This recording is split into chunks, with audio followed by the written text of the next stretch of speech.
Es muy grato estar de nuevo con ustedes, con Luis Carlos Villegas, el presidente de la Asociación Nacional de Industriales, quien desde hace muchísimos años ha trajinado enormemente para convertir en realidad el sueño de muchos empresarios y de muchos colombianos, de la mayoría diría yo, para que se haga realidad el Tratado de Libre Comercio.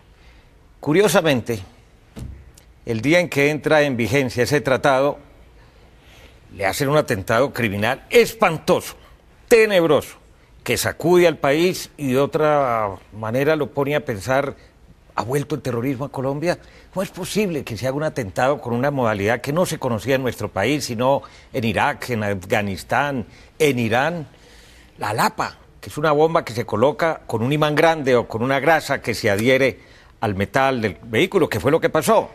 Una bomba muy potente que se le colocó al capó contra el parabrisas y causó lo que causó. Milagrosamente el exministro de Justicia y director de un programa radial se salvó y hoy está bastante recuperado. Doctor Villegas, gracias por estar en Entérate. Gracias, Darío, por la invitación. Hombre, fue desafortunada esta bomba, muy inoportuna.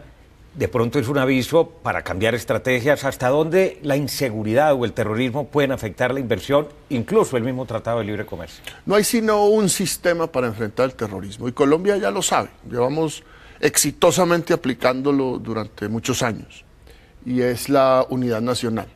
Y con esto no quiero referirme a la política, sino a la solidaridad de la sociedad colombiana, identificando como enemigo de todos el terrorismo que está al otro lado. Y en eso no nos podemos equivocar esta vez.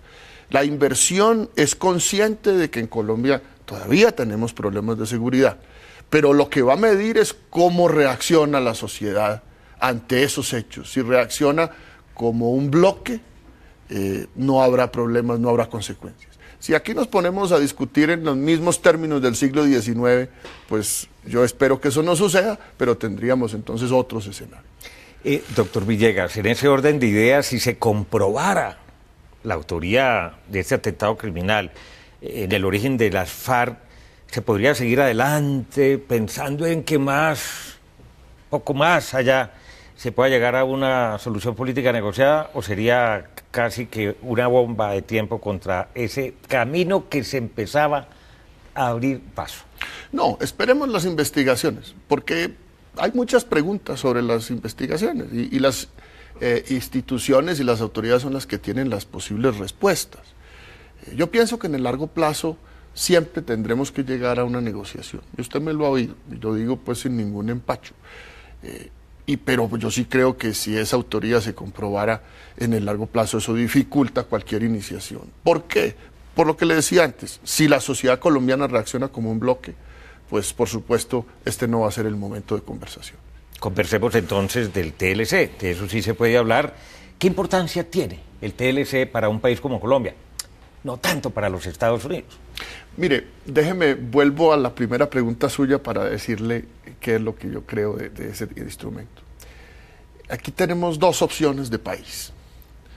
La opción de la calle 74, la opción del país oscuro, poco transparente, ensangrentado, lleno de alianzas oscuras entre distintas expresiones del crimen organizado, gente que todo lo soluciona con el fusil, gente que cree que económicamente su existencia es viable solo si están armados. Ese es ese país que deja víctimas, muertos, familias enlutadas. Y ese mismo día estaba el otro inmenso país en Cartagena, enviando el primer contenedor. El 99.99%. Claro, ese es el país que genera empleo formal, el país que mira hacia adelante como si perteneciera a lo que es una gran nación, Colombia, con grandes capacidades económicas, que ha podido multiplicar su tamaño económico por 4 veces en los últimos 8 o 9 años, donde el ingreso de los colombianos se ha multiplicado casi por 5, donde la pobreza se ha reducido a la mitad. Ese es el otro país. Ese otro país que estaba allí, que reconoce que la vinculación de Colombia a las grandes corrientes del mundo conviene al progreso nacional, es el que estaba celebrando el TLC. Ese TLC con los Estados Unidos, que se suma al que ya tenemos con Canadá, al que vamos a tener con Europa. Ahora la votación será en septiembre. El que vamos a tener muy seguramente con Japón y Corea, y después en un futuro con Turquía y Australia. Y después con China, más largo plazo. Mucho más largo plazo, y ese tiene más bemoles. Pero ese es un camino que Colombia ha optado exitosamente por seguir, y es el camino de integrarse a las grandes corrientes económicas. Ese es un instrumento que es, yo lo he dicho, el más poderoso instrumento de desarrollo económico que tengamos a nuestra disposición desde la independencia. Y para acabar contra la pobreza, ¿no? Acabar con la pobreza. Definitivamente, porque si algo genera la política de los TLCs es un empleo formal, precisamente porque estaba bajo una vigilancia estricta internacional. Entonces, la mano de obra vinculada a las nuevas actividades que generan los tratados de exportación, de producción, pero también de importación, son empleos con plenas garantías laborales.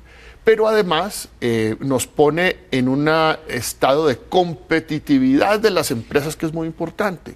Poder adquirir la maquinaria, poder adquirir las materias primas que no producimos en Colombia a unos precios más bajos, significa poder transformar, poder agregar valor con unos precios finales al mercado externo y a la demanda doméstica mucho mejores. El beneficiado también es el consumidor por esa vía. En ese orden de ideas, aquí vamos a empezar a conseguir muchos artículos de consumo masivo a mejores precios. Sí, porque va a tener unas materias primas también más baratas. Y aquellas que todavía están protegidas necesariamente tendrán que sufrir una revisión de competitividad. Entonces el consumidor va a encontrar que hay más opciones y que en general la política de precios o lo que él va a ver en los supermercados y en la tienda de la esquina es o estabilidad de precios o una tendencia en ciertos de esos productos a la baja. Nos puede incluso llevar a mejorar la calidad de nuestros productos, esa competencia. Sin duda, entre otras cosas porque para poder acceder al mercado de los Estados Unidos, eso no es como dicen en su tierra y en la mía, como tirando leña detrás de una tapia. No, eso es un mercado con unas exigencias de calidad muy estrictas. Tiene un consumidor muy informado, un consumidor que sabe escoger. Entonces, desde los empaques, desde las garantías de su consumibilidad, su trazabilidad, su precio, su apariencia, van a tener que ser mucho mejores para poder llegar a ese mercado de una mejor manera. Y por supuesto, los que vengan del exterior a nuestro mercado nacional, pues se van a ver también los competidores nacionales en la obligación de competir en los mismos términos. Llevamos 9 años hablando de este tratado. ¿Sí nos preparamos en ese transcurso o de pronto es que nadie pensó que se iba a dar tan ligero? Mire, Darío, ayer salió la encuesta de la ANDI sobre ese tema y la conclusión es evidente: las empresas sí están preparadas. Las empresas. Las empresas están listas, las empresas saben qué es lo que tienen que hacer. Y hay que hacer una profundización en las de menor tamaño, que son las que menos saben. Las pymes son las que menos saben, pero son las que tienen las mayores oportunidades. Las empresas medianas y grandes están preparadas. Es cuestión de hacer un encadenamiento en esa información. La que no está preparada es nuestra infraestructura. Que es un desastre. O sea, las empresas hasta el muro y la puerta de salida de la fábrica están listas. Pero cuando salen se encuentran con esa primera limitación, que es que nuestra infraestructura, mejor dicho, piensa uno si fue que los ministros de transporte anteriores no creyeron que iba a haber TLC. Pues no habían salido de Colombia. Bueno, pero algunos de ellos consideraban es un gran orgullo. Sí, ¿no? sí, Bueno, claro. A mí me parece que por fin estamos viendo licitaciones abiertas y adjudicadas. Y con diseños buenos, bien estructuradas. Pero esas son las licitaciones que estaban pendientes de hace 6 años.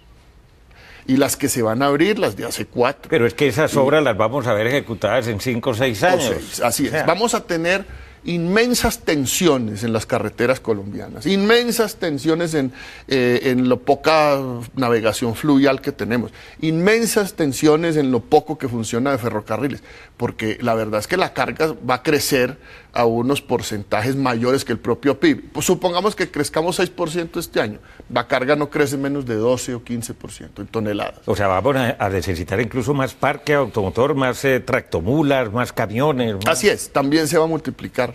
Todo lo que tiene que ver con el transporte es uno de los grandes sectores beneficiados de esta nueva actividad comercial. O sea, no están funcionando bien, sino los puertos y algunos aeropuertos. A los puertos y algunos aeropuertos, pero llegar a los puertos y llegar a esos algunos aeropuertos es realmente es un vía crucis. Y no vamos a ver mejorías hasta dentro de, 3 o 4 años mínimo. Ya regresamos con el presidente de los industriales de Colombia, Luis Carlos Villegas, en Entérate de Caracol Internacional.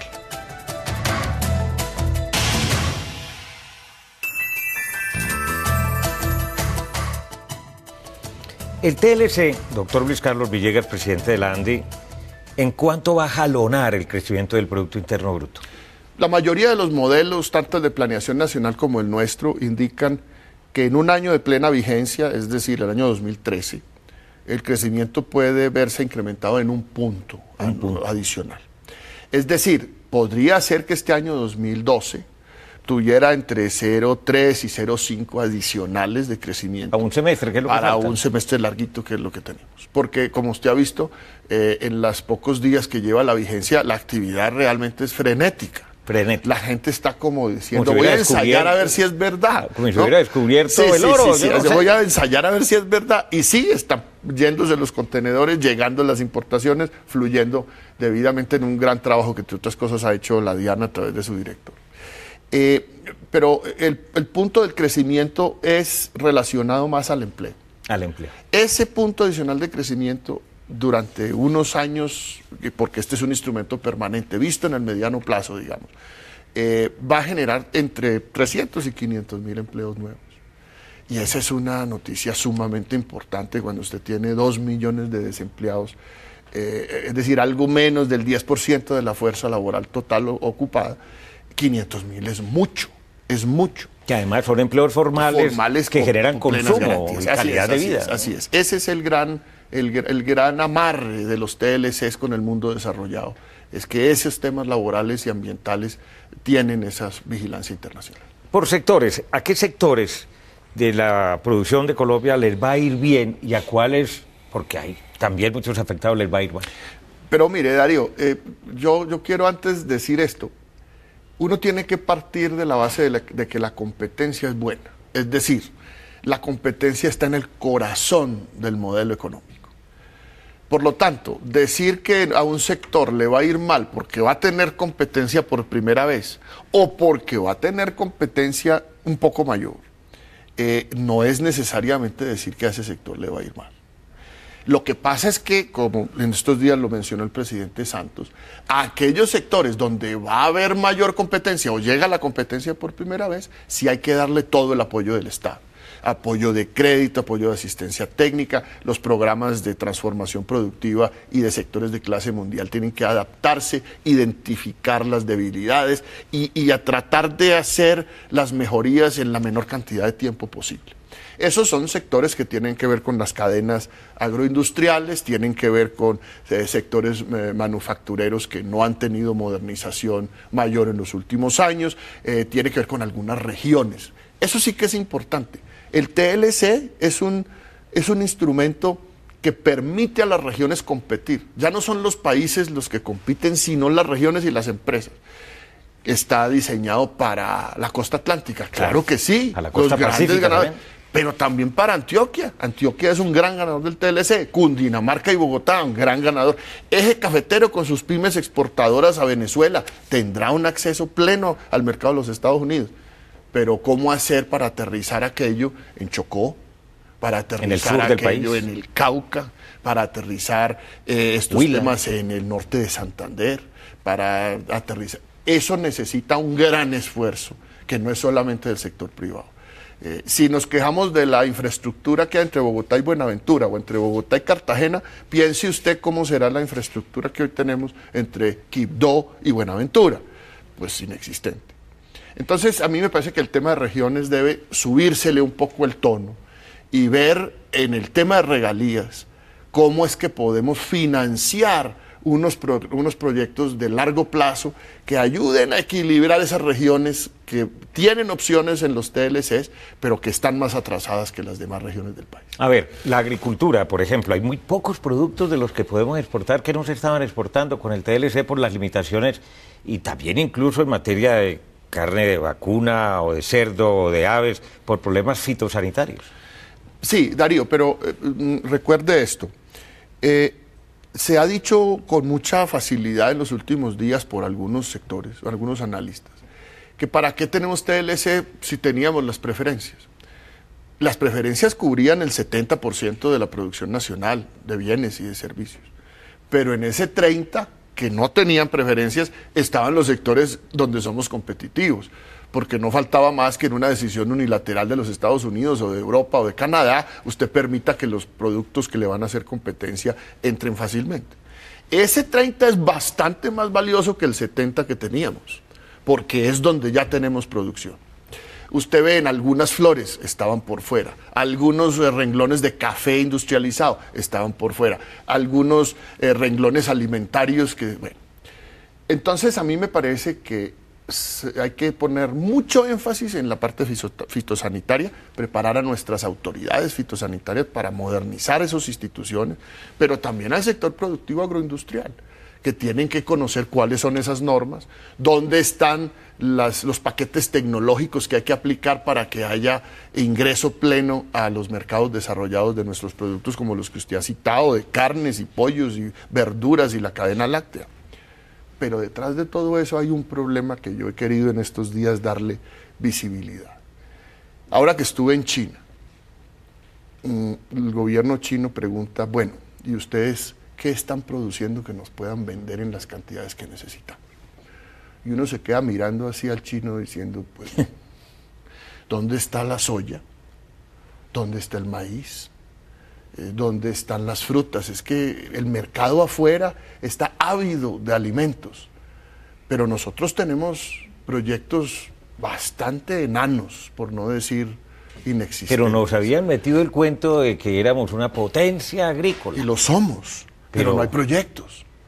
El gobierno, lo somos en potencia. Claro, en la parte agrícola hay que aterrizar en la oferta agrícola. Una oferta que sea atractiva para los Estados Unidos o para China. Bueno, o para China sola nos podría comprar todo lo que producimos. Exactamente, pero eso necesita que usted oriente la política agrícola conectada con la infraestructura, que la infraestructura que se discute sea también para la agricultura, que el crédito que se está dando sea para hacer grandes proyectos y sea posible multiplicar por 10 o por 20 la producción agrícola en Colombia. Nosotros tenemos un hato ganadero de 28 millones. Cuando yo era chiquito eran dos reses por habitante, ahora es media res por colombiano. ¿Cuál es la carne que vamos a vender? En pie. No, eso necesita un valor agregado en canal. Muestre a ver qué es lo que está pasando para que eso crezca. Hasta pollo nos podría comprar China, pero usted necesita unos proyectos de mucha envergadura. La agricultura es necesaria para el desarrollo nacional. Tener una agricultura dinámica y de buen tamaño, con empresas agrícolas eficientes, es una necesidad del país. El país no puede progresar solamente modernizando su vida urbana y su vida industrial y su vida de servicios, o su vida minera o petrolera. Tiene que considerar a esos colombianos y esos territorios que hoy son en el mundo los más demandados en materia de comercio y de inversión. Ya regresamos con temas complementarios sobre el desarrollo, la vigencia y aplicación del TLC entre Colombia y los Estados Unidos y sobre lo que va a pasar con el peso, cómo se van a afectar, curiosamente, los exportadores con una tasa de cambio muy apreciada en el caso del peso colombiano frente al dólar.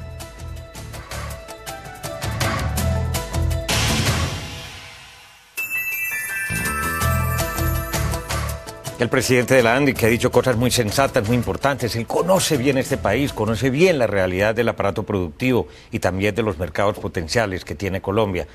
Todo eso que usted nos ha dicho de la importancia del sector agrícola, de la cadena agroindustrial, está atado de nuevo, está muy ligado a la seguridad en el campo. Acuérdese de dónde venimos. Eso es algo que el país no puede olvidar. Cada vez que haya un hecho de estos dolorosos, tenemos que recordar nuestro pasado, para no repetirlo y no permitir que se repita. Entonces, el campo tiene en términos relativos una seguridad mucho mayor que la que teníamos hace unos años. Pero por supuesto la seguridad es un valor que la gente siempre quiere incrementar. Es decir, más seguridad cada vez. Y eso es el gran reto, yo creo que del Estado hoy, es esa petición incremental de seguridad. Ya la inseguridad es notoria porque es menos abundante que... Entonces cada hecho pues automáticamente... pesa más, se ve más, preocupa más. Dicho eso, las condiciones de seguridad en el campo tienen que siempre mejorar. Yo creo que eso es así, de ese tamaño. Pero se ha aflojado la cincha, ¿hay menos seguridad que antes? No, mire, yo que pertenezco a algunos de los sistemas que el presidente Santos, desde que era ministro de Defensa, ha montado para mirar el gasto militar y esas cosas, yo lo que veo es definitivamente una gran dedicación al tema de seguridad. Lo que pasa es que esas son estrategias del crimen organizado siempre cambiantes, que tienen que ser cambiantes también las políticas públicas. Y no sé si las velocidades en materia de crimen organizado sí se hayan aumentado mucho en lo que es cambiante su estrategia. Pero le iba a decir es que la seguridad y la confianza de los inversionistas en el campo es la misma que en las ciudades. Tiene que tener las mismas condiciones de no solo seguridad física, sino también jurídica. Claro. Y además unos niveles de infraestructura y de disponibilidad de una mano de obra calificada cada vez más, que tenemos que trabajar mucho en eso en los próximos años. Para empezar a llegar más dólares, doctor Luis Carlos Villegas, producto de esas exportaciones, de una mayor inversión extranjera también por la seguridad jurídica, más confianza en el país, la enfermedad holandesa y la apreciación del peso. ¿Qué hacer precisamente para que el peso no se siga apreciando, revaluando tanto frente al dólar? Mire, Colombia no es la economía más importante del mundo, pero sí tiene la moneda más revaluada. Eso no puede ser, porque se encuentran la política de devaluación de las autoridades monetarias de los Estados Unidos del dólar y la revaluación del peso colombiano. Eso no lo resiste ni un brujo.